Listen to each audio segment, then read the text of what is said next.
Praise the lord. పవిత్రమైన వరములను మీకు అనుగ్రహింతును. అపోస్తల కార్యములు 13వ అధ్యాయము 32వ వచనము.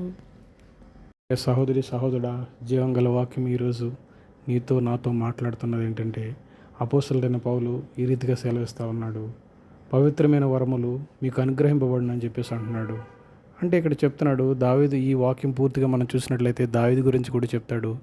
దావీదు దేవుని గురించి కూడా మాట్లాడుతూ వస్తాడు. దావీదు అంటాడు, నేను ఎల్లప్పుడూ నా ఎదుట ప్రభువుని చూస్తాను అని చెప్పేసి అంటాడు. అంత మాత్రమే కాదు, నా కుడి పార్శ్వమున ఉన్నాడు అంటాడు.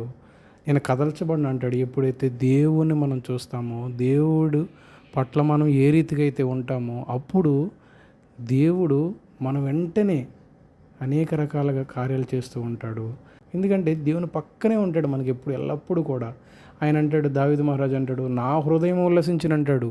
అంటే దేవుని బట్టి మనం ఉల్లసించేవారుగా, సంతోషంతో గంతులు వేసేవారుగా ఉండాలి. దినదినము ఆయన నామాన్ని బట్టి మనం ఆనందించేవారుగా ఉండాలి తప్ప ఏమాత్రం కూడా సిగ్గుపడకూడదు, ఏమాత్రం కూడా మనం వెనకంజి వేయకూడదు. అంటాడు, పాతాళంలో కూడా నన్ను పడకుండా చేస్తాడు దేవుడు అని చెప్పేసి అంటాడు. మనం రిఫరెన్స్లు చూసుకున్నట్లయితే అపోస్తల కార్యంలో 10:43 కూడా అంటాడు.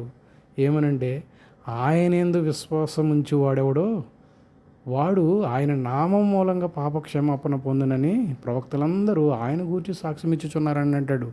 అంటే దేవుణ్ణి ఇక్కడ ప్రవక్తలందరూ కలిసి సాక్ష్యం ఇస్తున్నారనమాట.